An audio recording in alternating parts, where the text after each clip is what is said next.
دعائے مالکان ذکر بندگان ذکر کا وارثان ذکر کی بارگاہ میں حاضر ہونا قبول فرمائے۔ آقا زادی اس مجلس کی تمام روحانیت تمام معنویت کے انداز سے جتنے احباب خلوص طریقے سے شہزادی کو عزاداری کا پرسہ پیش کرنے کے لیے آئے ہیں، صدیقۃ الکبریٰ اپنی پاک بارگاہ جلیلۃ القدر میں یہ پرسہ قبول فرمائے۔ میرا مالک ذکر کے طفیل ہمارے گناہ معاف فرمائے، ہماری غلطیاں معاف فرمائے، ہماری پریشانیوں کو ختم فرمائے، ہماری مشکلوں کو دور فرمائے۔ وہ تمام حاجات جو میرے اور آپ کے دلوں میں ہیں، میرا مالک باب الحوائج کے صدقے سے وہ تمام حاجات قبول فرمائے۔ میرا مالک اس امام بارگاہ دعائے زہرا اور اس سے منتظمین، اس کے متعلقین، اس کے عہدیداران، اس میں حاضر شریک مومنین و مومنات، ان تمام کو ان کی نیتوں کے مطابق اجر عطا فرمائے، وارث زمن کے ظہور میں تاجیل فرمائے، دعاؤں کی قبولیت کے لیے ممکن حد تک بلند صلوات تلاوت فرمائے۔ صلی اللہ اجازت ہے ذکر شروع کیا جائے۔ سلسلہ گفتگو یقیناً اذہان عالیہ میں محفوظ ہوگا۔ گفتگو ہو رہی ہے آیت الکرسی میں اس ایک آیت سے جس میں خداوند متعال ارشاد فرما رہا ہے، لا اکراہ فی الدین، میرے دین میں کوئی زبردستی نہیں ہے۔ یہ خدا آیت نہیں بتا رہا، خدا اپنے مذہب کی پالیسی بتا رہا ہے کہ اسلام کے ہاں جبر نہیں ہے، اسلام میں زبردستی نہیں ہے، اسلام میں کسی سے زور زبردستی سے کلمہ نہیں پڑھوایا جاتا۔ اس کے بعد خدا مذہب کی پالیسی بیان کرنے کے بعد اللہ واضح طور پہ اپنا ایک اعلان کر رہا ہے کہ قد تبین الرشد من الغی، لیکن اللہ بطور اللہ ہونے کے، بطور خالق ہونے کے اپنی یہ ذمہ داری بطریق احسن ادا کرے گا کہ میں تمہیں ہدایت کے رستے کو گمراہی کے رستے سے جدا کر کے دکھاؤں گا، اور میں تمہیں عقل سلیم جیسی نعمت سے نواز دوں گا، پھر تم خود فیصلہ کرو کہ تمہیں ہدایت کی طرف چلنا ہے یا گمراہی کی طرف چلنا ہے۔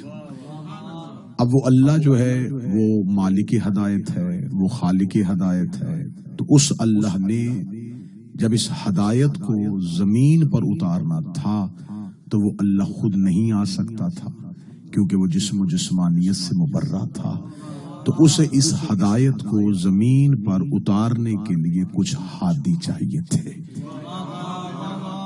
تو ہدایت بھی من جانب اللہ تھی تو ہادی بھی اللہ کی جانب سے ہونے تھے۔ صرف مسلمانوں میں واحد فرقہ مذہب جعفریہ اور اہل بیت کے ماننے والوں کا ہے کہ ہم یہ کہتے ہیں کہ ہدایت دینا صرف انبیاء کا کام نہیں، انبیاء کے بعد ہدایت ائمہ کرام دیتے ہیں۔ ہمارے علاوہ مسلمانوں کے جتنے فرقے ہیں وہ یہ کہتے ہیں کہ رسول ہی صرف ہدایت دے سکتے ہیں، تو 1,24,000 انبیاء میں سے سب سے آخری پیغمبر دنیا سے چلے گئے، اب ہدایت کا دروازہ بند ہو گیا، نبوت کا دروازہ بند ہوا ہے، ہدایت کا دروازہ بند نہیں ہوا۔ یہ طے ہو گیا ہے کہ اب نبی کوئی نہیں آنا، لیکن یہ نہیں ہے کہ اب ہادی کوئی نہیں آنا، کیونکہ اگر اللہ ہدایت کا دروازہ بند کر دے گا تو پھر خدا کو آخری نبی کے دنیا سے ظاہری پردہ کرتے ہوئے شیطان کو بھی موت دینی چاہیے تھی۔ تمہید گزشتہ مجلسوں کی آپ کے سامنے آ گئی۔ اب میں نے آپ کے سامنے کل کہا تھا کہ خدا نے ابلیس سے کہا تھا کہ استکبرت ام کنت من العالین، تو نے غرور کیا ہے، تو نے تکبر کیا ہے اور تو نہیں جھکا، کیا تو اپنے آپ کو عالین میں سے سمجھتا ہے؟ نوجوان اس فکر کو لیجئے گا، ان مجلسوں میں اس فکر کو لیجئے گا، اور مجھے بے انتہا خوشی ہے کہ ان مجلسوں میں کثرت کے ساتھ نوجوان آ رہے ہیں، اور میں انشاءاللہ 10 محرم کے بعد کوئی ایک دن جو ہے وہ 11 محرم یا جو بھی آغا آرگنائزیشن کی انتظامیہ یا ناصر بھائی کے ساتھ یہ طے ہوگا کہ 11 محرم غالباً ایک دن مخصوص کیا جائے گا کہ صرف نوجوان آئیں اور وہ ان 10 مجلسوں سے متعلقہ سوال پوچھیں، تاکہ وہ صرف مجلس نہ سنیں۔ یا علی، آپ روزانہ کی بنیاد پہ ان مجلسوں کو ذہنوں پہ رکھیں، ان کے نوٹس تیار کریں اور جو سوال آپ کے دوران مجلس ذہن میں اٹھ رہے ہیں کہ پھر یہ کیوں نہیں، پھر یہ کیوں، آپ ان کو نوٹ کریں دوران مجلس نہیں، کیونکہ مجلس کے بعد میں نے فوراً نکلنا ہوتا ہے۔ 11 محرم ایک دن آپ کے ساتھ صرف جو نوجوان ہیں ان کے ساتھ ایک نشست ہوگی، وہ کھلم کھلا اپنے تمام سوالات کا اظہار کریں، انہیں بہتر طریقے سے جواب دیا جائے گا۔ تو اب خدا نے کہا کہ کیا تو تکبر کر رہا ہے، کیا تو عالین میں سے ہے؟ اب اللہ کتنا بڑا عادل ہے کہ ابلیس نے اللہ کے حکم کی خلاف ورزی کی، لیکن اللہ نے اسے اس کے موقف پہ دلیل دینے کا موقع دیا۔ وہ خدا کے ہاں کبریائی میں تکبر ہے، لیکن اتنا نہیں کہ خدا نے یہ کہا کہ تو نے نہ کی ہے، تیری جرت، خدا نے کہا نہیں۔ خدا اتنا عادل ہے، کتنا کریم ہے میرا اللہ کہ اس نے کہا کہ میں تیرا حکم نہیں مانوں گا، تو خدا نے آگے سے کہا یا ابلیس ما منعک ان تسجد لما خلقت بیدی۔ ابلیس کیا تو مجھے بتا سکتا ہے کہ تو کس وجہ سے اسے سجدہ نہیں کر رہا؟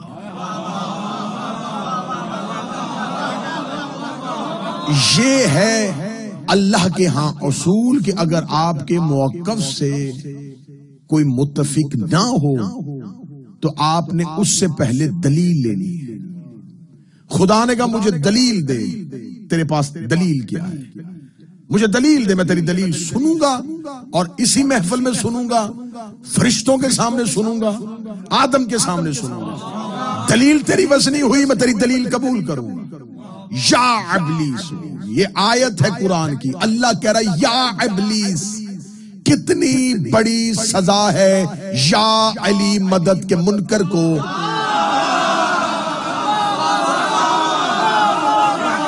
بادشاہ حسین ہاتھ سلامت رکھے، کتنی بڑی۔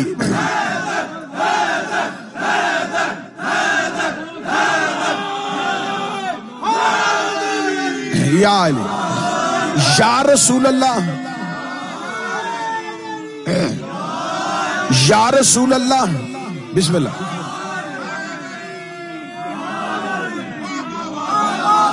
کتنی بڑی سزا ہے یا رسول اللہ اور یا علی کے منکر کو، کہ وہ یا رسول اللہ نہیں کہتا، لیکن قرآن سے یا ابلیس پڑھ رہا ہے۔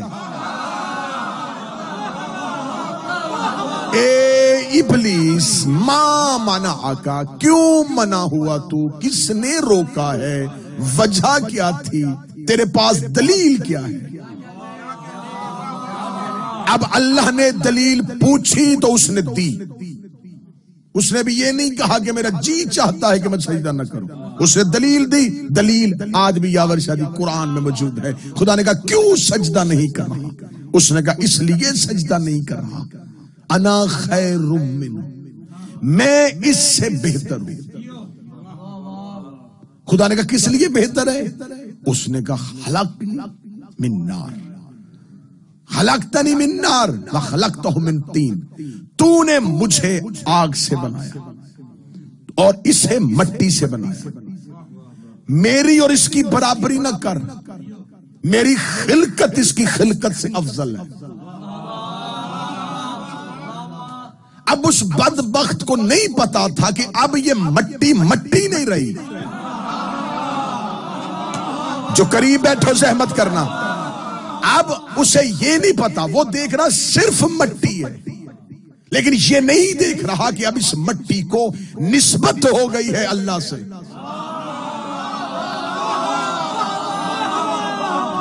تو اب جب اس مٹی کو اللہ سے نسبت ہو گئی، اب اس کا کسی عناصر میں سے، کسی عنصر سے مقابلہ نہیں ہو سکتا۔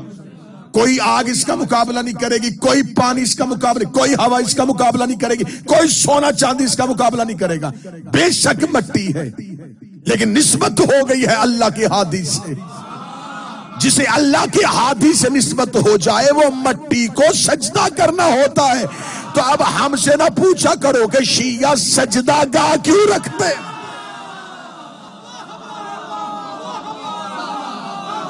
شیعہ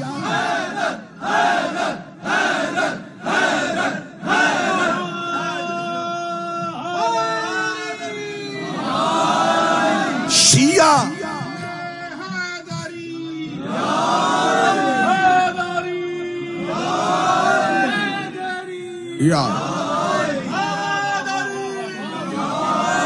اس مٹی کو نسبت ہو گئی ہے اللہ کے ہادی کے ساتھ.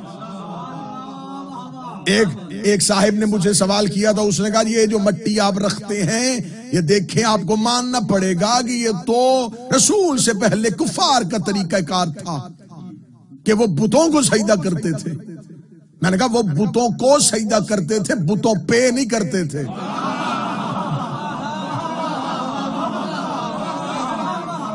جس کو سجدہ کیا جائے وہ اور ہے، جس پہ سجدہ کیا جائے وہ اور ہے. اب اس نے کہا کہ میری خلقت اس کی خلقت سے افضل ہے، کیونکہ تو نے مجھے آگ سے بنایا اور اس سے تو نے مٹی سے بنایا. لہذا اس نے آدم کی خلقت میں، تخلیق میں شامل عنصر پہ اعتراض کیا. اب جب اللہ نے اس سے اعتراض سننے کا موقع دیا تھا کہ بتا کیوں نہیں کر رہا، اس نے اب دلیل دے دی. تو اب آگے سے اللہ نے کیا کہا، آیت جڑی ہوئی ہے ساتھ. اب خدا نے آگے سے سورہ مبارکہ ساتھ، اب خدا آگے سے اس کو جواب کیا دے رہا ہے. خدا نے آگے سے اس کو یہ جواب نہیں دیا کہ اچھا تو مٹی پہ اعتراض کر رہا، نہیں اس مٹی کو یہ ہے اس مٹی کو نہیں. خدا نے پہلے اس سے وجہ پوچھی کیوں نہیں سجدہ کر رہا. اس نے کہا اس لیے نہیں کر رہا کہ میں آگ سے اور یہ مٹی سے ہے. اب خدا نے آگے اس کی دلیل کا جواب دیا. خدا نے کہا فخرج، نکل جا، منہا فإنک الرجیم، نکل جا، الی لعنت الی یوم الدین، تجھ پر لعنت ہے. میرے مالک یہ کیا، تو نے اسے دلیل کا موقع دیا تھا، اس نے دلیل دی ہے، لیکن تو نے آگے سے کوئی جواب دیے بغیر فوراً کہا نکل جا، فوراً کہا نکل جا، فوراً کہا نکل جا. اس کا مطلب ہے کہ اللہ نے ہدایت کے طریقہ کار میں، ہدایت کے نصاب میں ایک اور اصول لکھ دیا کہ جب ہدایت دینے والا آپ کو کسی ہدایت کی طرف رجوع کر دے اور تم آگے سے اس کے آگے کوئی ایسی دلیل لے کے آؤ جس دلیل کا کوئی انداز نہ ہو، جس دلیل کا کوئی منہ نہ ہو، جس دلیل کا کوئی تک نہ ہو، تو ہادی کو کہنا پڑتا نکل جا، نکل جا، نکل جا، نکل جا، نکل جا، نکل جا. اللہ نے آدم کی ہدایت اور ہادی ہونے کے موقع پر اللہ نے ہدایت کا ایک طریقہ بتایا، اس نے طریقے سے اختلاف کیا. خدا نے کہا نکل جا. رسول نے آخری رات اپنے حجرے میں بیٹھ کے کہا آؤ میں تمہیں کچھ لکھ کے دوں، آؤ میں تمہیں کچھ لکھ کے دوں. ایک نے کھڑے ہو کے کہا ہمیں کتاب کافی ہے. فرمایا فخرج، نکل جا.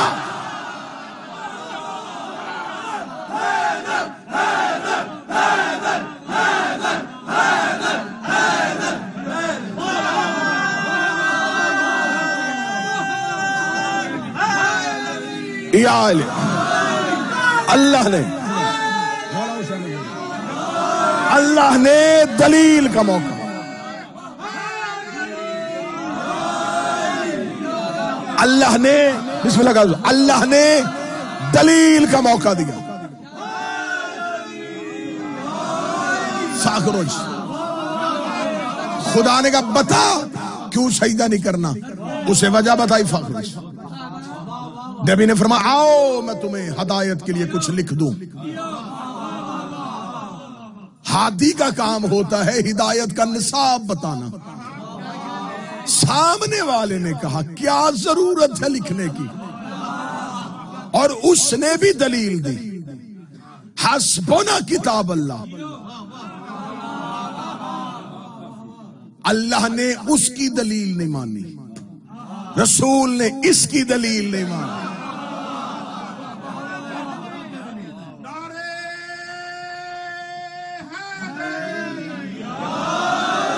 کیا کہا تیرے اور میرے پروردگار نے؟ سبحان بات پہنچ رہی ہے جی.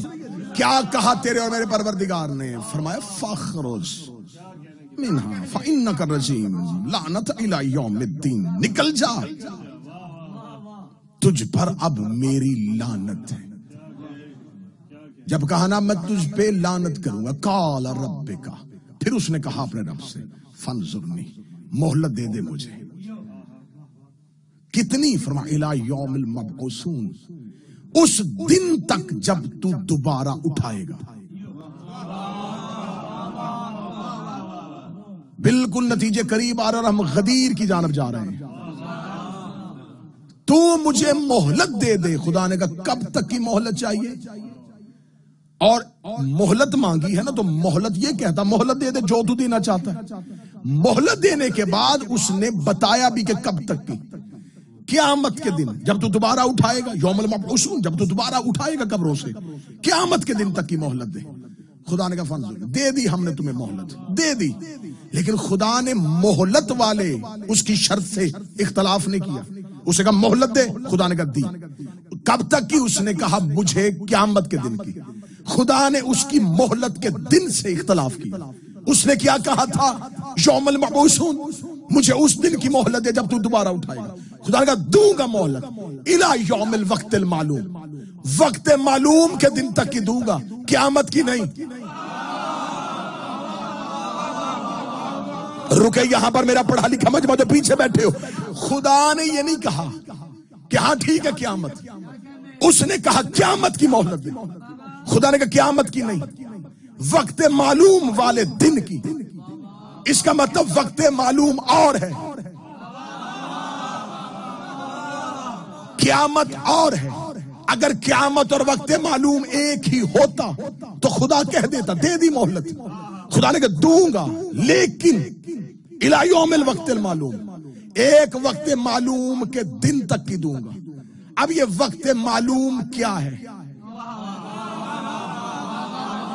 اگر یہ وقت معلوم قیامت کے بعد ہے تو ہو ہی نہیں سکتا، کیونکہ وہ قیامت مانگ رہا ہے. اس کا مطلب ہے وقت معلوم ہے قیامت سے پہلے. اتنا بڑا راز میں دعائے زہرا میں تمہارے حوالے کر کے جا رہا ہوں. اس کا مطلب ہے کہ وقت معلوم ہے قیامت سے پہلے میرے مالک تو نے ہر گنہگار کو قیامت والے دن اٹھانا ہے. تو نے فرعون کو مہلت دینی ہے، تو نے نمرود کو مہلت دینی ہے، تو نے شداد کو مہلت دینی ہے، تو نے قارون کو مہلت دینی ہے، تو نے ہر دور کے منکر کو مہلت دینی ہے. لیکن دینی ہے تو نے قیامت والے دن سزا دوں گا، قیامت والے دن تمہیں قبروں سے اٹھاؤں گا، پھر میں تمہیں سزا اور جزا کا فیصلہ کروں گا. میرے مالک جب تو نے ہر ایک کو مؤخر کیا ہوا ہے بروز قیامت، تو اس کو بھی بروز قیامت مؤخر کر دے. فرمایا اس لیے کہ جو اس کے بعد انکار کریں گے وہ میرا انکار کر دیں گے. اس نے کیا ہے میرے ہادی کا انکار. قیامت والے دن میں نے اپنا بدلہ لینا ہے. تو میرے مالک یہ وقت معلوم کیا ہے؟ فرمایا وقت معلوم میں ہادی کا بدلہ لیا جائے گا جب آ جائے گا آخری ہادی.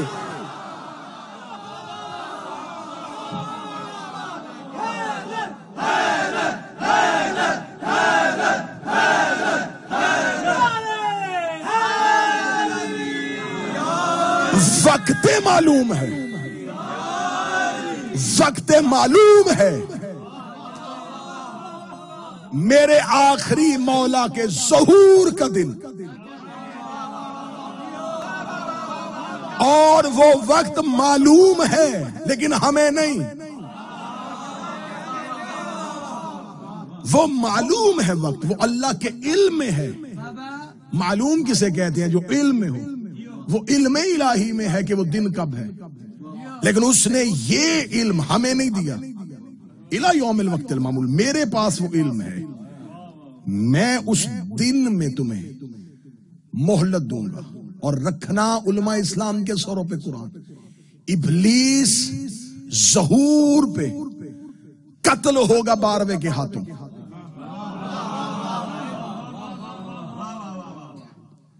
یہ ابلیس 12ویں کے ہاتھوں اس لیے قتل ہو رہا ہے کیونکہ یہ ہادی کا دشمن ہے.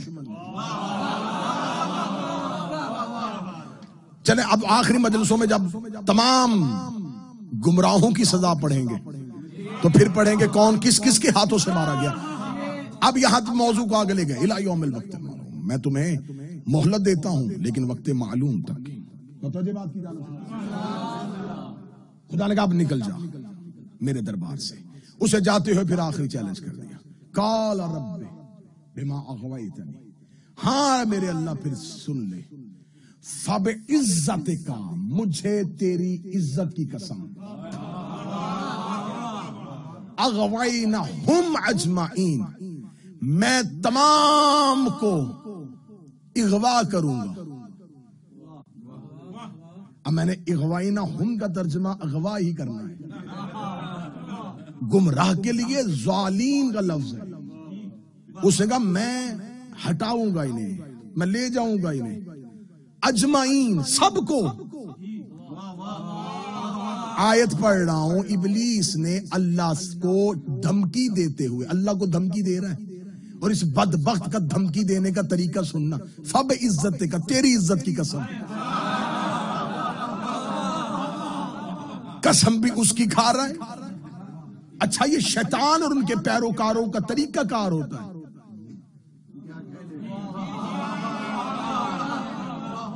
فب عزت کا، تیری عزت کی قسم. اس کا مطلب ہے کہ قسم ہمیشہ اس کی کھائی جاتی ہے جو خود سے افضل ہے.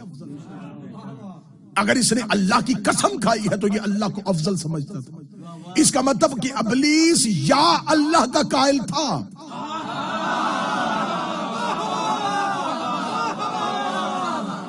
الوہیت پروردگار سے انکار نہیں کر رہا. فبعزت کا، مجھے تیری عزت کی قسم، قسم یہ بھی عزت کی کھا رہا ہے. ہائے ہائے ہائے.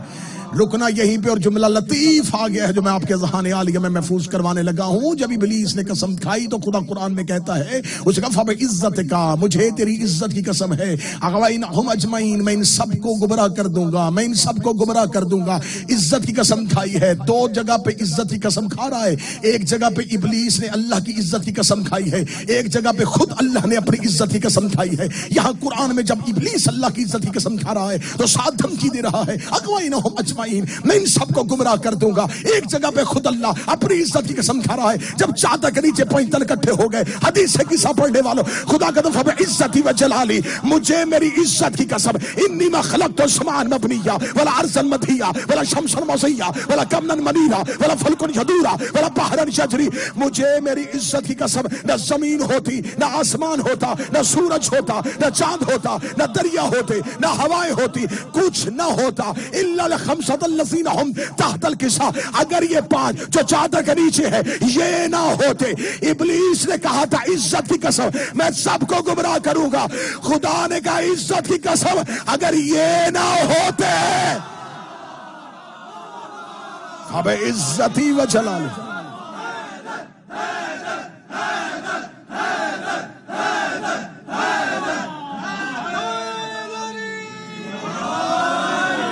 سر اٹھانا، سر اٹھانا.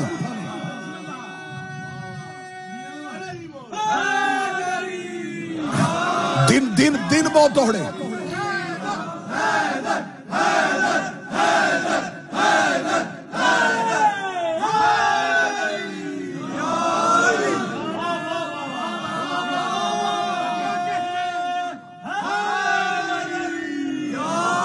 فبعزت کا، دن تھوڑے اور موضوع بہت طویل. مختصر دن ہے اور موضوع بہت طویل. ایک وقت میں سننا، ایک وقت میں دو لوگ آپ کے سامنے قسم کھائیں. آپ ان میں سے ایک کی قسم مان لیں، ایک کی نہ مان لیں. قسم دونوں ایک ہی کھائیں تو اس کا مطلب ہے کہ آپ کو قسم پہ مسئلہ نہیں تھا، کھانے والے پہ تھا. دو لوگ ایک وقت میں قسم کھائیں تو آپ کہیں اس کی قسم مجھے یقین، اس کی قسم کی. اس کا مطلب کہ آپ نے قسم نہیں جھٹلائی، قسم کھانے والے کو جھٹلایا. ایک چیز میں دو لوگ ایک وقت میں ایک جیسی قسم کھائیں. اب یہاں ابلیس بھی قسم کھا رہا ہے، اللہ بھی قسم کھا رہا ہے. ابلیس بھی اللہ کی عزت کی قسم کھا رہا ہے، خود اللہ بھی اپنی عزت کی قسم کھا رہا ہے. آج کسی بھی مسلمان سے پوچھو گمراہ کون کرتا ہے، کہتے ابلیس کرتا ہے. اغوا کون کرتا ہے، کہتے ابلیس کرتا ہے. اچھا جو قسم ابلیس نے کھائی تھی آج سارے مسلمان کہتے ہیں اس کی قسم ٹھیک تھی، وہ سب کو گمراہ کرتا ہے. اور جب اللہ نے کہا تھا کائنات بنی 5 کے لیے ہے، تم نے ابلیس کی قسم مان لی، اللہ کی قسم نہیں مانی.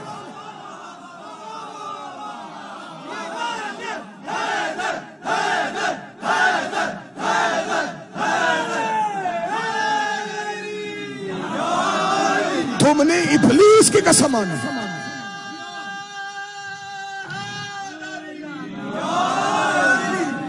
تم نے ابلیس کی قسم مانی.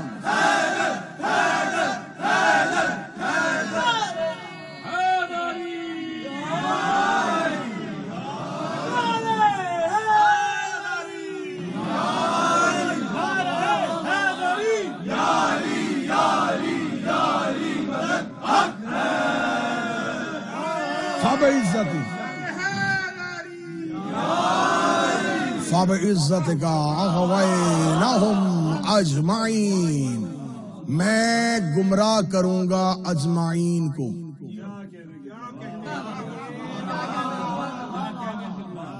اب میں چاہتا ہوں کہ میں بے شک 30 سیکنڈ کا سکوت کروں، لیکن اتنا سکوت کروں کہ آپ کا ذہن اس بات پہ تیار ہو کہ میں ایک لفظ استعمال کروں گا اور میں وضاحت نہیں کروں گا، اور آپ نے اس لفظ کے پیچھے جانا ہے کہ وہ کہاں جا رہا ہے۔ ٹھیک ہے، سکوت کرے، ذہنوں کو تیار کرے، میں کوئی اشارہ نہیں دوں گا، میں صرف لفظ بولوں گا، اور مجھے ظفر صاحب سے بڑی یقین ہے کہ وہ یقیناً سمجھیں گے۔ قرآن کی آیت ہے کہ ابلیس نے اللہ کے سامنے کھڑے ہو کے کہا میں اجمعین کو گمراہ کروں گا، میں اجمعین کو گمراہ کروں گا۔ ہم نے کبھی بھی اپنے اماموں کے ساتھ اجمعین نہیں کہا۔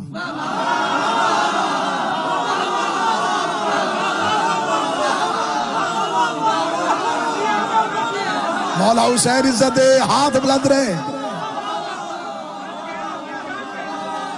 مولا ہم نے کبھی نہیں کہا، ہم نے نہیں کہا کہ آل محمد رضوان اللہ علیہ، ہم کہتے ہیں اہل بیت اطہار علیہ السلام۔ اس کا مطلب ہے ابلیس اجمعین تک جاتا ہے علیہ السلام۔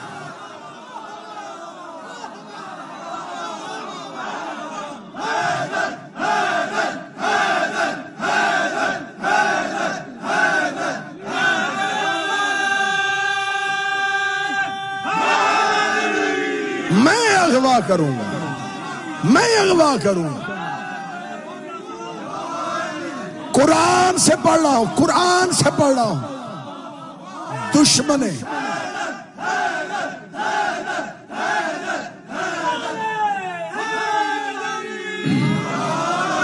دشمن علی کا انجام، دشمن علی کا انجام قرآن سے۔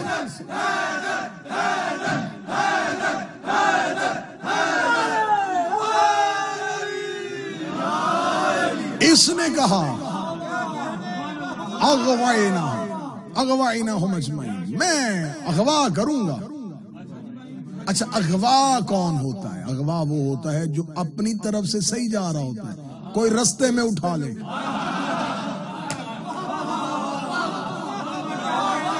بھائی قرآن میں لفظ ہی اغوا کا ہے تو میں کیا کروں؟ لفظ ہی اغوا کا ہے، اغوا کروں گا۔ اغوا کون ہوتا ہے؟ اغوا کوئی مرضی سے ہوتا ہے؟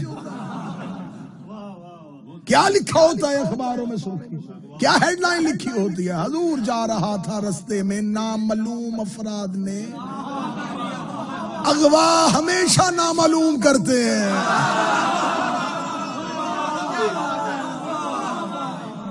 جا رہا تھا رستے میں، کچھ نامعلوم افراد اغوا کر کے اپنے ساتھ لے گئے۔ شیطان نے کہا میں بیٹھوں گا صراط مستقیم پہ، میں صراط مستقیم پہ چھپ کے بیٹھا ہوں گا، بندے اپنی طرف سے صراط مستقیم پہ آ رہے ہوں گے، میں رستے سے اٹھاؤں گا، اغوا کر کے لے جاؤں گا، پھر میں اور رستے پہ چلا دوں گا، ان سے کہوں گا یہ ہے صراط مستقیم، وہ اسے صراط مستقیم سمجھ لیں گے۔ میں کلیجے کا لہو رکھنے لگا ہوں۔ آپ پوچھو صراط مستقیم کیا ہے؟ رسول نے مدینے میں بیٹھ کے کہا تھا علی صراط مستقیم ہے۔ بندے علی کی جانب جا رہے ہوتے ہیں، ابلیس رستے میں اغوا کر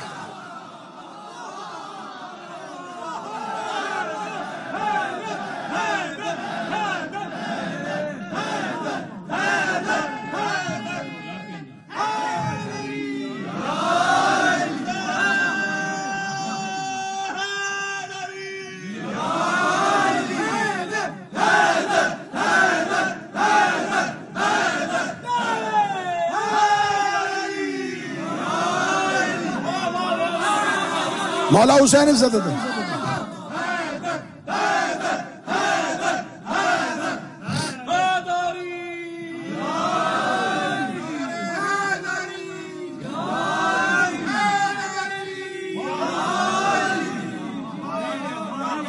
تو لہذا میں آج 3 محرم الحرام امام بارگاہ دعائے زہرا نارتھ ہیمپٹن سے مخاطب ہوں ان اغوا شدہ افراد سے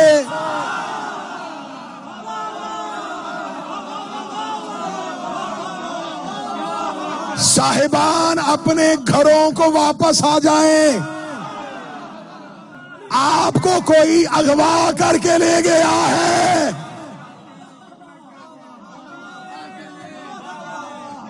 اغوا کروں گا اجمعین کو سب کو اغوا کروں گا، سب کو کروں گا۔ حق وہ ہے جو دشمن کی زبان پہ آئے، حق وہ ہے جو دشمن بولے، یہ حق تھا۔ اگلی آیت جانا، اس کا اغوا کروں گا اجمعین کو، ساتھ ہی پہلے دھمکی میں تڑی، لہجہ سخت، ساتھ ہی تھوڑا سا ٹھنڈا ہو کے کہنے لگا الا عبادک منہم المخلصین، لیکن تیرے مخلصوں کو کچھ نہیں کر سکتا۔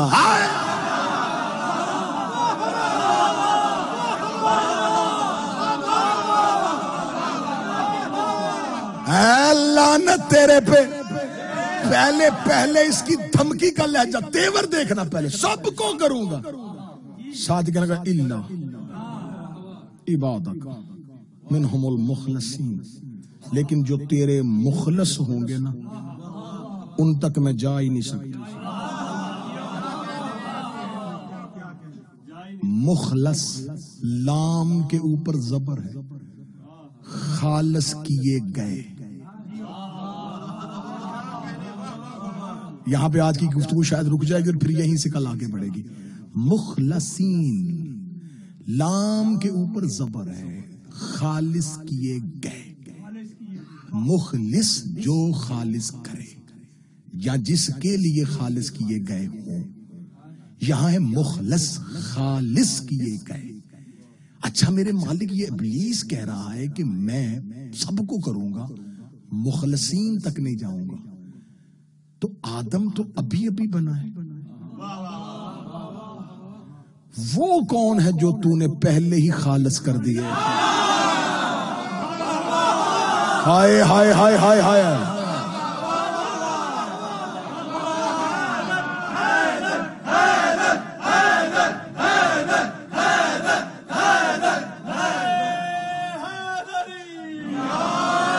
اب بھی آدم زمین پہ اترے گا، نسل آدم چلے گی، یہ گمراہ کرنا شروع کرے گا، کچھ تیری عبادت کریں گے، وہ پھر ہوں گے مخلص۔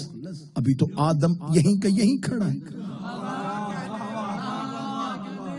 اچھا یہ شیطان کے پاس علم کہاں سے آیا کہ کچھ مخلص ہیں؟ مخلصین خالص کیے گئے۔ اب اگر کوئی چیز مثلا بھی مجلس میں اعلان ہو کہ صاحبان لنگر تیار کر دیا گیا ہے، تو لنگر کا تیار ہونا بتا رہا ہے کہ کچھ تیار کرنے والے بھی ہیں۔ اب اگر خالص کر دیے گئے ہیں تو اس کا مطلب کچھ خالص کرنے والے بھی ہیں۔ تو ابلیس خالص کرنے والوں تک تو دور کی بات، خالص کیے گئے ہوں تک بھی نہیں پہنچتا۔ میں نہیں پہنچوں گا الا لیکن ان تک جو خالص کر دیے گئے ہیں۔ آیت کل پڑھ دوں گا، ایک آیت صرف آج پڑھ دیتا ہوں۔ رسول اللہ نے کفار سے گفتگو کرتے ہوئے اللہ نے کہا کل ان سے کہہ دے کہ جو تمہارا رب ہے وہی ہمارا رب ہے، تمہیں تمہارے اعمال ہیں، ہمیں ہمارے اعمال ہیں، نحن لہ المخلصون، لیکن ہم وہ ہیں جو مخلصون ہیں۔ یہاں رسول نے مخلصون کہا کہ ہم نحنو، اپنی طرف اشارہ کر، ہم مخلصون ہیں، ہم ہیں، یہ جمع کا صیغہ ہے، صرف رسول اکیلا نہیں، رسول کے ساتھ کچھ اور بھی ہے۔ جو اب مخلصین کون ہوتے ہیں؟ جنہیں خالص کیا گیا. بس ایک واقعہ پڑھوں گا، پھر اس کے آگے تفصیل کل چلی جائے گی. مولا امیر المومنین مسجد میں تھے، ایک حبشی آیا مسجد کے اندر. علی کہاں ہے؟ علی کہاں ہے؟ علی کہاں ہے؟ مولا علی تک پہنچا، سلام کیا، یا علی میں نے چوری کی ہے، مجھے پاک کر دے. کاش کوئی بندے ہوں جو مجلس کے موضوع کے ساتھ چل رہے ہوں، جنہیں پتا ہو کہ میں بار بار تو موضوع نہیں دہراؤں گا نا، ان تک نہیں پہنچوں گا. جو ہم نے مخلص کر دیے ہیں، جنہیں پاک کر دیا ہے، جنہیں خالص کر دیا ہے، وہ خالص کر دیے گئے کون ہیں؟ بس ایک اشارہ ایک واقعے میں دینے لگا ہوں. القطرہ اٹھا کے دیکھنا، مناقب اٹھا کے دیکھنا، فضائل کی کوئی بھی کتاب اٹھاؤ گے یہ واقعہ وہاں پڑھا ہوگا. یہ نہیں ہے کہ شیعہ ایک دو کتابوں میں اور باقی کتابوں میں نہیں، سب مناقب کی کتابوں نے اس کو لکھا. یا علی مجھے پاک کر دیجیے. علی فرمایا کیا کیا تو نے؟ اس کا مجھے چوری کی ہے. یہ ہے عادل علی. فرمایا گھر جا، تیرے فعل پہ کوئی گواہ ہے؟ کوئی گواہ ہے؟ اب دیکھو کیسا ہے، کہنے لگا میں خود گواہ ہوں کہ میں نے چوری کی، میں نے گناہ کیا، میں خود گواہ ہوں. مولا امیر المومنین نے اپنا سر آسمان کی طرف اٹھایا، فرمایا یا رب واحد، میرے اللہ ایک گواہی آ گئی. پھر کہنے کے بعد علی فرمایا کہ جا گھر جا، دو گواہ چاہیے. اسے کہتے ہیں کریم. واپس جا، دو گواہ چاہیے. کہنے لگا دوسری گواہی بھی میں ہی دوں گا. امیر المومنین نے پھر منہ آسمان کیا، میرے اللہ گواہیاں دو ہو گئی. کمبر تیری تلوار لا. کمبر نے تلوار لائی. علی فرمایا ہاتھ آگے کیا، ہاتھ آگے کیا. علی نے اس کے ہاتھ کو کاٹا، انگلیاں کاٹی، انگلیاں کٹی، ہاتھ دربار سے باہر گیا. بازار میں جا رہا تھا، سامنے سے ابن القبا آ رہا تھا. ابن القبا نے اس کو دیکھا کہ خون کے قطرے ٹپک رہے. کیا ہوا تجھے؟ اسے کپڑا ڈالا. اس کا ماں کا ہاتھ. کس نے کاٹا تیرے ہاتھ کو؟ کس نے کاٹا تیرے ہاتھ کو؟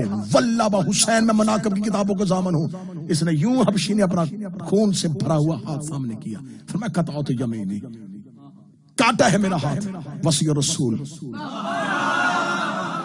قائد غر المعجلین قطعت یمینا، وارث الجنہ قائد غر المعجلین، فاتح دارین نے، نقطہ بائے بسم اللہ نے، ملود حرم نے، بود شکن نے، مثل ہارون نے، باب الحکمہ نے، باب الحتا نے، جنت کے مالک نے، صاحب سیف نے، صاحب ذوالفقار نے. مولا حسین کی عزت کا سمے علم عباس پہ ہاتھ رکھ کے کہہ رہا ہوں، یہ صرف لفظ میں خطابت میں نہیں پڑھا، کتابوں میں 3.5 صفوں کا قصیدہ لکھا ہے. جو 3.5 صفوں کا قصیدہ اس نے علی پہ پڑھنا شروع کر دیا.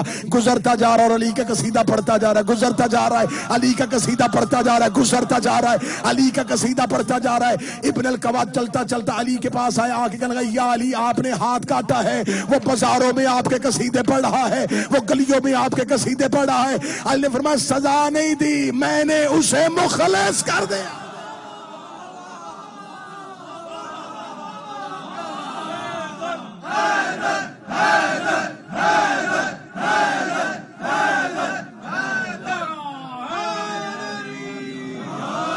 یا علی اگر آپ نے مخلص کیا ہے تو اس کا تو ہاتھ کٹ گیا، آپ نے کیا پاک کیا؟ فرمایا بلاؤ کمبر اس حبشی کو. دربار امیر میں آیا. اللہ نے فرمایا کیوں گلیوں میں میرے قصیدے پڑھ رہا؟ ادھر آ. کمبر اس کی کٹی ہوئی انگلیاں اٹھا. علی نے انگلیاں ہاتھ کے ساتھ جوڑی. امیر المومنین نے ہاتھ پھیرا، ہاتھ واپس ملا. ہاتھ کا واپس ہونا تھا. علی نے فرمایا تو نے پڑھا میرا قصیدہ، یہ ہے تیری دنیا میں جزا. چاکروں کی فیسوں پہ اعتراض نہ کیا کرو. امیر المومنین نے فوراً فیس ادا کی. تو نے قصیدہ پڑھا ہے, علی نے انگلیاں واپس کر دی, انگلیاں واپس کر دی. ابن القوا اپنی انگلی دانتوں میں لے کے کھڑا دیکھ رہا تھا. اسے کہا یہ کیا ہوا ہے؟ پہلے وہ چور خود چل کے آیا ہے, اس نے اپنے جرم کا اظہار کیا ہے. علی نے ہاتھ کاٹے, اس نے قصیدہ پڑھنا شروع کر دیا. علی نے انگلیاں دوبارہ دے دی, دے کے کہنے لگا کیا ہے تیرے اور تیرے نوکروں کا ماجرا؟ یہ کیا کیا تو نے؟ وہ قصیدے پڑھا تھا, آپ نے انگلیاں کاٹی کر کاٹ ہی دی تھی, پھر واپس کیوں دی؟ فرمایا عز عدل اللہ عز فضل اللہ, وہ اللہ کا عدل تھا, یہ اللہ کا فضل ہے.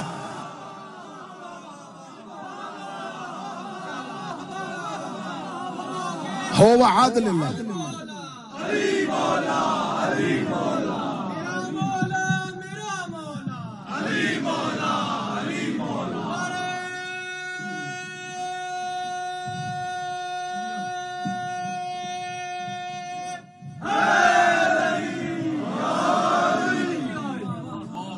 وہ اللہ کا عدل تھا, یہ اللہ کا فضل ہے. نہیں پہنچے گا ابلیس ان تک جسے علی نے. وہ ہوتا ہے جس میں کھوٹ نہ ہو. علی والا وہ ہوتا ہے جو علی کی ولایت میں کسی کو شریک نہ کرے. اس علی ولی اللہ کے لیے جنگلوں میں آ گیا رسول کا بیٹا.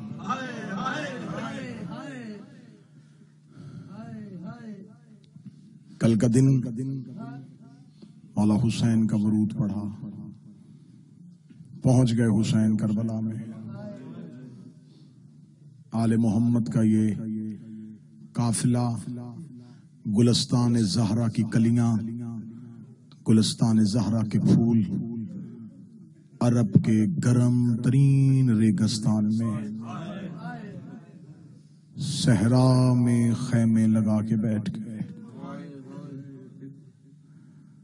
رسول کا مدینہ چھوڑنے کے بعد آج حسین کو اپنے شہر میں پہلا دن.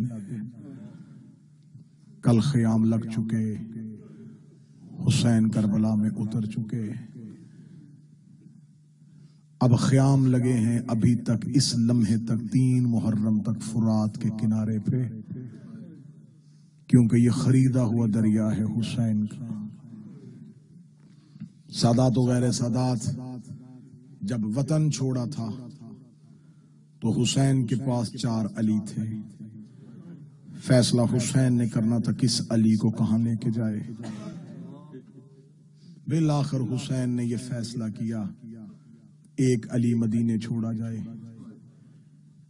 ایک علی مکہ چھوڑا جائے, ایک علی کربلا لے کے جایا جائے, اور ایک علی کوفے بھیجا جائے.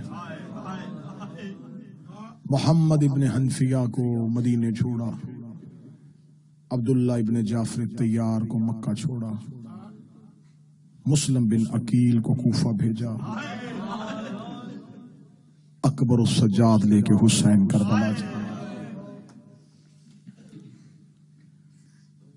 عقیل کا بیٹا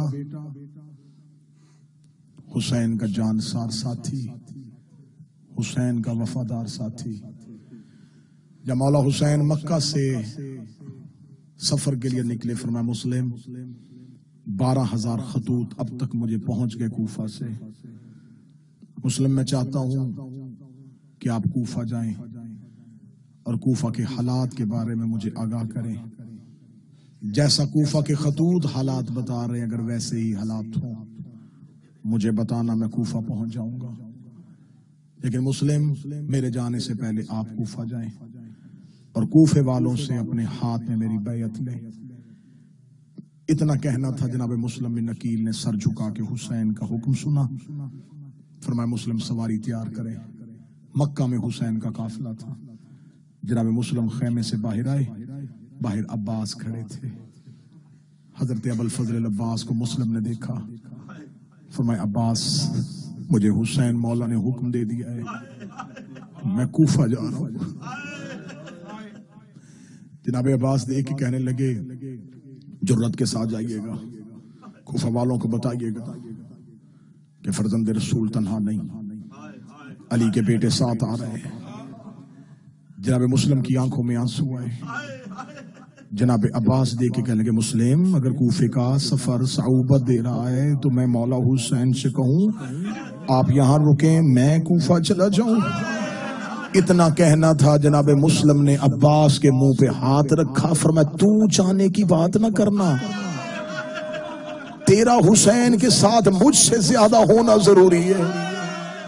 جب کہنا تیرا حسین کے ساتھ مجھ سے زیادہ ہونا ضروری ہے. حضرت عباس کا مکالمہ پڑھنا کتابوں میں حضرت عباس دے کے کہتے نہیں پسرے عقیل ہے عقیل کا بیٹا آپ بھی مثل شجاع ہیں آپ بھی مثل شیر ہیں آپ کی بہادری کے قصے بھی پورے عرب میں ہے.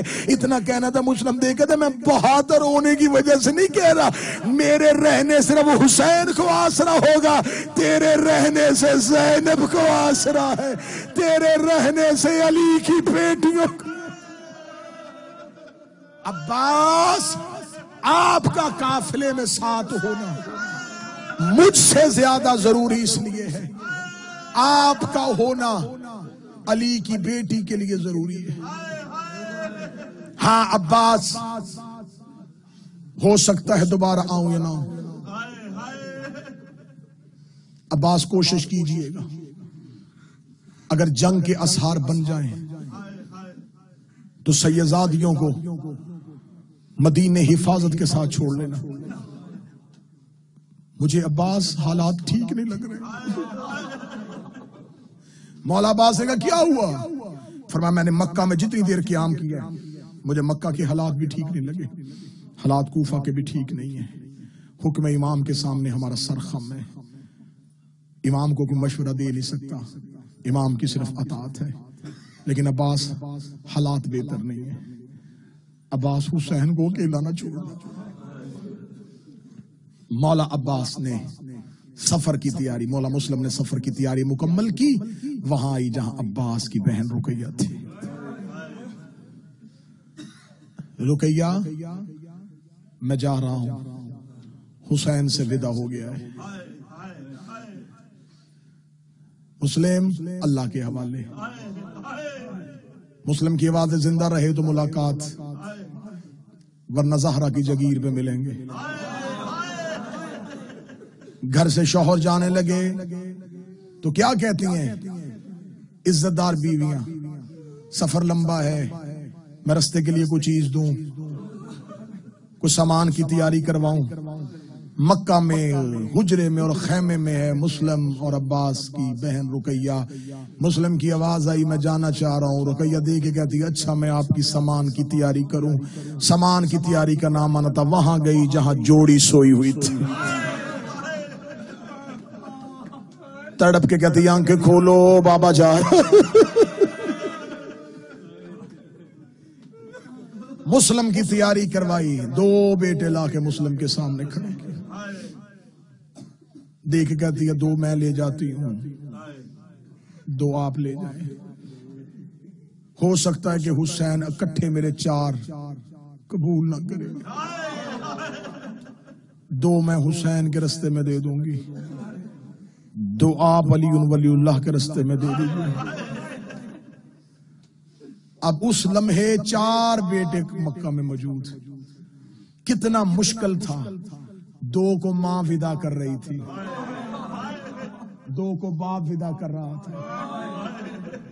ہائے لاہور والی ملکہ تیری قسمت یا چاروں ماں کے ساتھ رہتے یا چاروں باپ کے ساتھ رہتے. دو کی جدائی مسلم نے برداشت کی دو کی جدائی رقیہ نے برداشت کی. اللہ کے حوالے جوڑی کو ساتھ لیا. جناب مسلم عازم سفر ہوئے.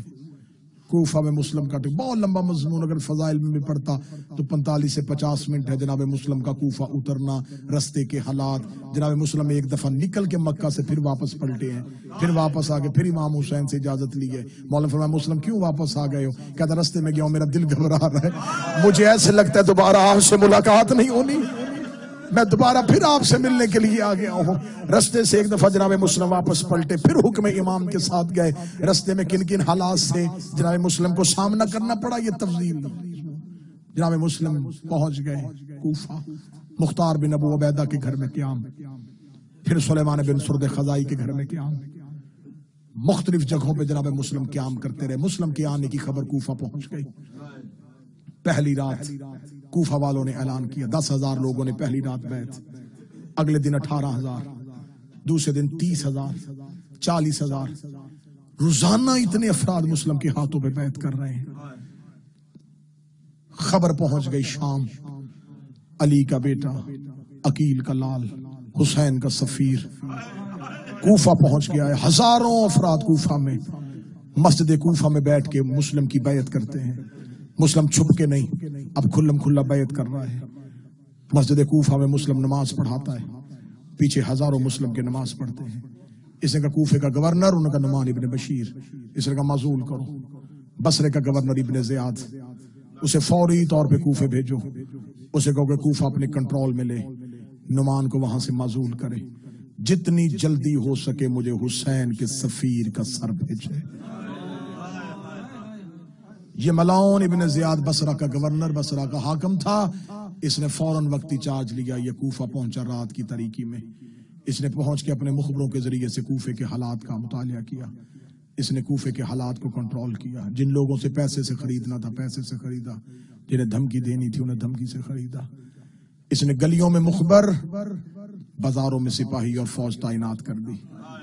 کوفے کی مرکزی مسجد میں اعلان ہو گیا کوئی گھر سے باہر نہیں نکلے گا, کوئی بازار میں خرید و فروخت کے لیے کسی دکان پہ کھڑا نہیں ہوگا.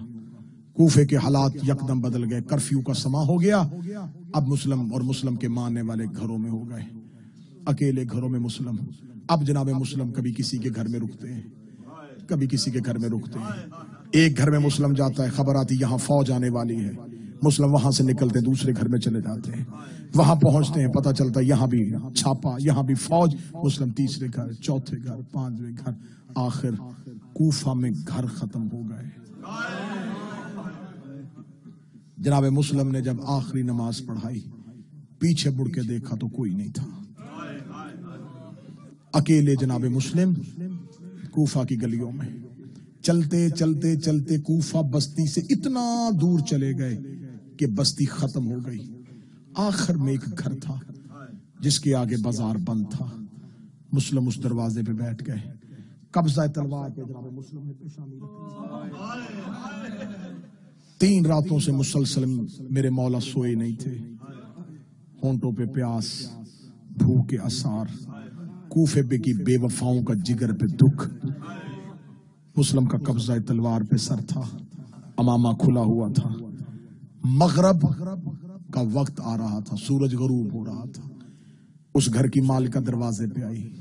دروازے پہ کسی مسافر, میرا دروازہ چھوڑ, کیوں بیٹھا میرے دروازے پہ؟ جناب مسلم نے کہا دھوپ تھی, بچتا ہوا یہاں بیٹھ گیا. سورج غروب ہو گیا ہے, اب چلا جاؤں گا.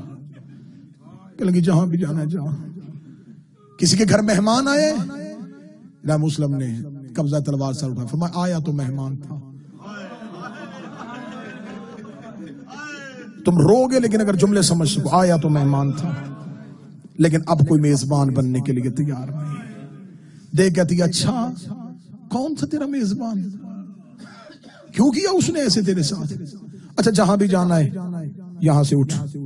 تو جنی خبر کہ کوفے کا گورنر نے آ گیا ہے, کوفے میں کرفیو ہے, حالات خراب ہو چکے ہیں. میرے دروازے کے آگے نہ بیٹھ, کسی اور جگہ پہ جا. جناب مسلم کہتے کہاں جاؤں؟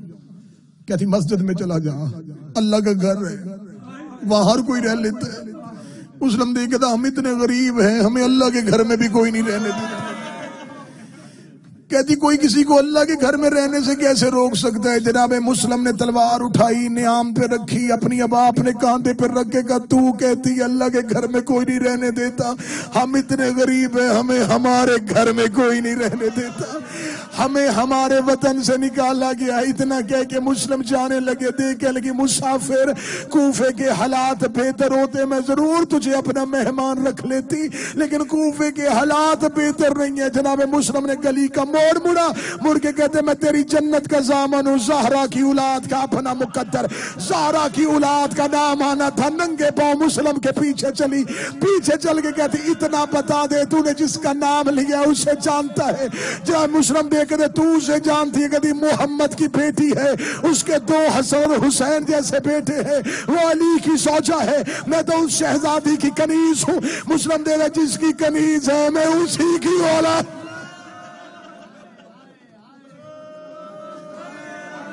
اگر تو زہرا کو جانتی ہے تو علی کو جانتی ہے. ہاں میں جانتی ہوں علی کو. فرمایا اگر تو علی کو جانتی ہے تو یقیناً تو علی کے بھائی عقیل کو بھی جانتی ہے. کہتی ہاں وہ ماہر علم الانصاب, وہ شجاع ابو طالب کا بیٹا. فرمایا انا مسلم ابن عقیل, میں اسی عقیل کا بیٹا مسلم ہوں.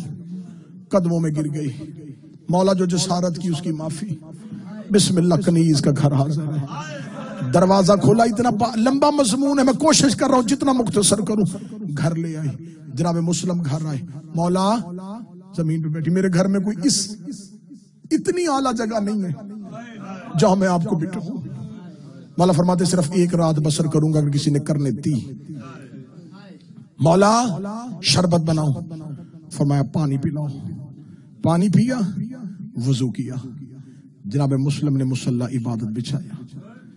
جناب مسلم تاکیبات الہیہ میں مصروف ہوئے. مصلی پہ رو رہا تھا عقیل کا بیٹا.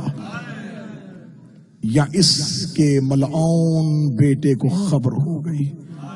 اس نے دربار میں جا کے بتایا جسے ڈھونڈ رہے ہو وہ ہمارے گھر میں آ گیا ہے. فوجیں طوا کے گھر کی جانب دوڑی.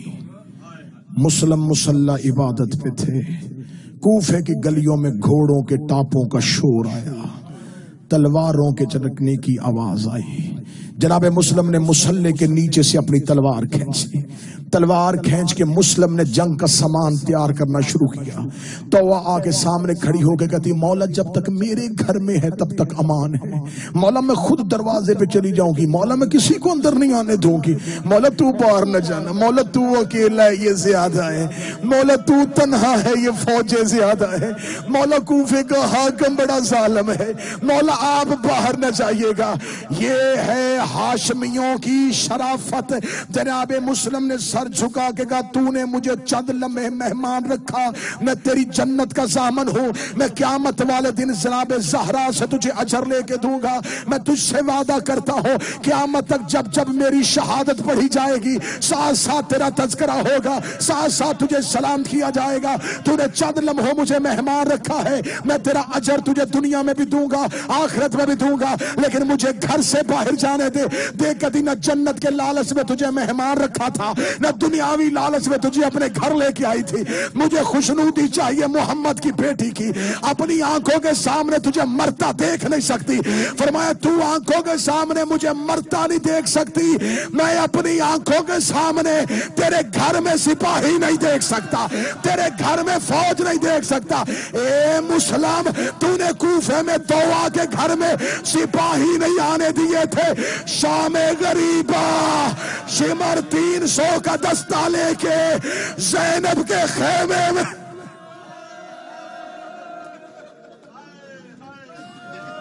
بس آخری سطرے تفصیل نہیں پڑھ سکوں گا. آخری سطرے جناب مسلم باہر آئے. گلی پیچھے سے بازار بند, آگے سے مسلم نے حملہ کیا. اتنا زوردار حملہ, گھوڑوں سے بدن گرنے شروع ہوئے. لڑتے لڑتے کوفے کی آخری گلی سے کتابیں کہتی ہیں کہ کوفے کے مرکزی صدر چوک تک مسلم پہنچے. اکیلا مسلم پورے کوفے میں. ہر گلی سے آواز آ رہی ہے ادھر آ رہا ہے مسلم, ادھر آ رہا ہے مسلم, ادھر آ رہا ہے مسلم, ادھر آ رہا ہے مسلم. گلیوں میں بھگدڑ مچی ہے, ایسے لگتا ہے جیسے قیامت آ گئی ہے. کوفے میں اکیلا مسلم. جس گلی سے حملہ ہوتا اس گلی میں جاتا, جس بازار سے حملہ ہوتا اس بازار سے جاتا. بار بار دربار میں ابن زیاد کو جا کے دوڑتا ہوا قاصد کہتا اور لشکر بھیج, اور لشکر بھیج, اور لشکر. اس نے پہلے 100 پھر 300 پھر 500 1000 کا دستہ بھیجتے ہوئے اس نے خط لکھا. اس نے کہا کس کو مار رہے ہو, ایک کے لیے اتنی فوج؟ انہوں نے کہا یہ عام کوفے کا فرد نہیں, یہ ہاشمی ہے. اس کے سامنے یہ کوفے کے تیرے تنخواہ دار سپاہی جنگ نہیں کر رہے. اس ملاؤن نے کہا پھر تمہیں کس نے کہا ہے کہ علی کے بیٹوں کے ساتھ تلوار سے لڑتے ہیں؟ انہیں جب بھی مارتے ہیں انہیں دھوکے سے مارتے ہیں. انہوں نے ایک گلی کو بند کیا, اس کے اندر گڑھا کھودنا شروع کیا, اس کو خسو خشاک کے ساتھ بھر دیا, پھر اس بازار کو خالی کیا, آگے سے مسلم پہ حملہ کر دیا. مسلم پچھلے قدموں سے حملے کو روکتے ہوئے جا رہے تھے, یا گڑھے پہ مسلم کا پاؤں آیا. جناب مسلم نشیب کے اندر گرے, اکیلے مسلم کا اندر گرنا تھا. مولانوں نے مسلم کے ارد گرد گھیرا ڈال دیا. جس کے پاس پتھر تھا اس نے پتھر مارا, جس کے پاس نیزہ تھا اس نے نیزہ مارا, جس کے پاس تلوار تھی اس نے تلوار ماری. اکیلا زخمی مسلم گڑے میں کہہ رہا تھا اوے آج میرا اکبر ہوتا, اوے آج میرا غازی ہوتا, اوے آج میرا قاسم ہوتا, اوے آج ہم سارے ہوتے. ماتم کر کے جملہ سننا, ماتم کر کے جملہ سننا. آج میرا غازی ہوتا, آج میرا اکبر ہوتا. انہوں نے زخمی جناب مسلم کو گڑھے سے نکالا. حالت کیا تھی؟ زخم اتنے آ گئے تھے, ابرو کٹ گیا تھا, ہونٹ کٹ گیا تھا, چہرے پہ نیزے کی انیوں کے نشان تھے, سینے پہ تیروں کے پتھروں کے زخم تھے, سر سے لے کے پاؤں تک لہو میں بھرا ہوا مسلم. جب بازار میں باہر آیا, گڑھے سے نکلنے کے بعد کسی کی جرت نہیں ہو رہی آگے بڑھ کے مسلم کے ہاتھوں میں رسیاں پہنائیں. انہوں نے دور سے کھڑے ہو کے نیزے کے ساتھ رسیاں پھینکی. کہنے لگے ہم دور سے قتل کر سکتے, رسیاں پہن, ہم تجھے بازار میں لے کے جانا چاہتے. مسلم کے ہاتھوں میں رسیاں ڈالی. میں نے تاریخ سے پڑھا ہے, قیدی تھا, 1500 سپاہی گرفتار کرنے آئے تھے, کوئی قریب نہیں تھا. لمبی رسیوں کے ساتھ اکیلے مسلم کو لے کے آ رہے تھے. دور تھے رسیوں کی جن کے ہاتھوں میں تھی. اکیلا مسلم کوفے کے بازار میں آ رہا تھا. کوفے کے مرکزی دروازے سے مسلم کا گزر ہوا. کوفے کے مرکزی دروازے میں ایک بوڑھا سپاہی کھڑا تھا. اس نے فوجوں کا خوف دیکھا اور مسلم کا اطمینان دیکھا. دیکھا تھا یہ ہوتی ہے ہاشمیوں کی غیرت. قربان جاؤں علی کے بیٹوں تمہاری جرت پہ. زخمی بھی ہے, اکیلا بھی ہے, قیدی بھی ہے, کسی کی جرت نہیں ہو رہی کہ رسیاں پہنا کے بھی پاس آ جائے. اسے کہتے ہیں ہاشمیوں کی غیرت. وہ جب تک تھا وہ مسلم کا قصیدہ پڑھتا رہا. 2 مہینے 10 دن کے بعد اس نے اسی دروازے سے حسین کے سجاد کو آتے ہوئے دیکھا. سجاد کی گردن جھکی ہوئی تھی, کوئی دائیں سے دھکا دے رہا تھا, کوئی بائیں سے دھکا دے رہا تھا, کوئی دائیں سے گراتا تھا, کوئی بائیں سے گراتا تھا. وہی بوڑھا قریب آیا, آ کے کہنے لگا میں نے چند مہینے پہلے یہاں سے مسلم کو جاتے ہوئے دیکھا تھا. اس کے ہاتھوں میں لمبی رسیاں تھی, کوئی اس کے قریب نہیں آ رہا تھا. تو علی کا بیٹا ہے, تو حسین کا بیٹا ہے, تو امام ہے, تو اتنی غربت میں کیوں آ رہا ہے؟ سجاد کی آواز آئی تو نے انصاف نہیں کیا. مسلم اکیلا آیا تھا, میرے ساتھ علی کی بیٹیاں, میرے ساتھ حسین کی بہنیں, میرے ساتھ غریب کی بیٹی. ہائے حسین کے کرو, میرے ساتھ ہیں حسین کی بہنیں. 2 منٹ اور دینا. زخمی جناب مسلم کو اس ملاؤن کے سامنے لا کے کھڑا کیا گیا. بادشاہ زادی فرصہ قبول کرے. اس کمینے نے سیڑھیاں اتری, سیڑھیاں اتر کے مسلم کے سامنے آیا. جناب مسلم کے ہاتھوں میں ہتھکڑیاں, پاؤں میں رسیاں, گردن میں رسیاں, ابرو کٹا ہوا, ہونٹ کٹا ہوا, سر زخمی, چہرہ زخمی. یہ قریب آ کے کہنے تو نے مجھے سلام کیوں نہیں کیا؟ جناب مسلم نے لہو بھرا ہوا چہرہ اٹھایا, کہنے لگا مجھے امیر کہہ کے سلام کر, مجھے امیر کہہ. مسلم کی آواز آئی ماں امیر سوائے الحسین, میرا کوئی امیر نہیں. اب میں کیوں آہستہ ہوا تھا, میں کیوں رکا تھا, میں کیوں آہستہ پڑھ رہا تھا؟ کہ اگلا جملہ اگر کسی کے دل میں حسین کی قبر ہے تو وہ تیار رہے. جب مسلم نے کہا کہ لا امیر سوائے حسین، میرا کوئی امیر نہیں ہے سوائے حسین کے، غازی کی علم کی قسم ہے مسلم کے ہاتھ رسیوں میں تھے. اس کمینے نے مسلم کے چہرے پہ تماچا مارا، ادھر مسلم کے چہرے پہ تماچا آیا، ادھر حسین گھوڑے کی زیر پہ رک گئے. آواز آئی عباس ہم غریب ہو گئے.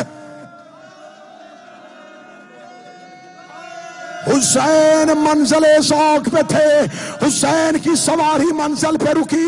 حسین کی آواز آئی مسلم تو نے دشمن کے دربار میں مجھے امیر کہا ہے، زہرا کا غریب وعدہ کرتا ہے قیامت تک دنیا مجھے غریب حسین کہے گی، تجھے امیر مسلم.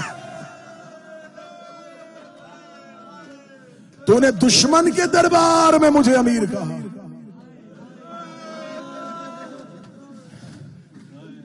زخمی حسین نے مسلم کو دیکھا، زخمی مسلم کو حسین نے دیکھا. اس کا لے جاؤ دارالامارہ کی چھت پہ، کوفے کے لوگوں کو بازار میں اکٹھا کرو، کوفے کی مرکزی مسجد میں اعلان کرواؤ، جس کا جمل اور سفین میں علی نے مارا تھا. کوئی 150 مارے تھے علی نے، ہزاروں مارے تھے علی نے. جس کا جمل اور سفین میں، نہروان میں، بدر احد میں علی نے مارے. آؤ دارالامارہ کے نیچے ہم ہاشمیوں سے بدلہ کا آغاز کرنے لگے. یہ کربلا کا پہلا قتل، یہ کربلا کی کہانی کا پہلا لہو. اگلے 1 منٹ کے بعد پڑھنے لگاؤں میں کربلا کا پہلا لاشا، میں پڑھنے لگاؤں کربلا کا پہلا جنازہ. دارالامارہ کی بلندی پہ جناب مسلم تھے. جناب مسلم نے دائیں بائیں دیکھا، سپاہیوں سے دیکھے کہ کچھ وصیتیں ہیں، کس کے حوالے کروں؟ اس کا گورنر سے اجازت لے کے پھر سنیں گے. اجازت مانگی، اس کا دی اجازت، سنو کیا وصیت ہے. جب مسلم کی آواز آئی کوفے میں میرے اوپر کچھ قرضہ ہے، میری زرہ میرا گھوڑا بیچ کے میرا قرضہ ادا کر دینا، جو پیسہ بچ جائے وہ غریبوں کی راہ میں تقسیم کر دینا. اس کا کوئی دوسری وصیت؟ فرمایا دوسری وصیت یہ ہے کہ مجھے پانی پلایا جائے. اس کا تیسری وصیت؟ فرمایا تیسری وصیت تم نے مانی نہیں ہے لیکن میں کرتا ہوں. انہوں نے کہا مانیں گے تو کر. فرمایا تیسری وصیت ہے کوئی تیز رفتار گھوڑا سوار قاصد بنا کے بھیجو. حسین سے جا کے کہے بہنیں لے کے کوفے نہ آنا، بیٹیاں لے کے کوفے نہ آنا، کیونکہ مجھے جاتے ہوئے کہا تھا کہ مسلم مجھے کوفے کے حالات سے آگاہ کر دینا. میں نے خط لکھ دیا تھا کہ کوفے کے حالات بہتر ہے، کوئی جا کے بتا دے کہ کوفے نہ آنا. ادھر اتنا کہنا تھا، ہنس کے کہنے لگے ہم پاگل ہیں، ہم حسین کو آنے سے روکے، ہم اسے بھی ایسے ماریں گے جیسے تجھے کوفے بلا کے مارا ہے. اتنا کہنا تھا، غریب منزل سوق پہ رکا. ہوا کو حسین نے حکم دیا، فرمایا مسلم کے کان میں جا کے میری آواز پہنچا. مسلم کے کان میں حسین کی آواز آئی، مسلم میں بہنیں لے کے کربلا جا رہا ہوں، میں بیٹیاں لے کے کربلا جا رہا ہوں.